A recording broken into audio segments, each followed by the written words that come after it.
Mars 2013, alors qu'il vient de fêter les 10 ans de son coup d'État réussi, François Bozizé est lui-même renversé.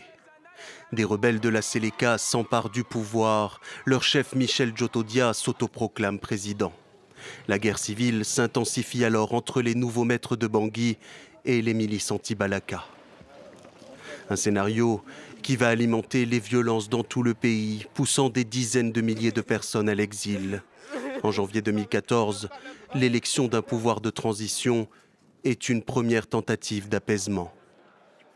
Je lance notamment un appel vibrant.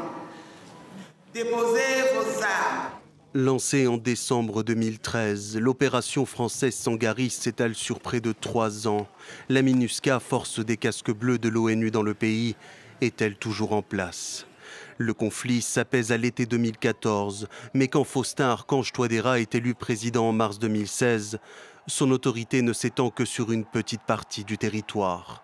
La majorité du pays est disputée par des milices qui convoitent les ressources naturelles comme l'or et le diamant.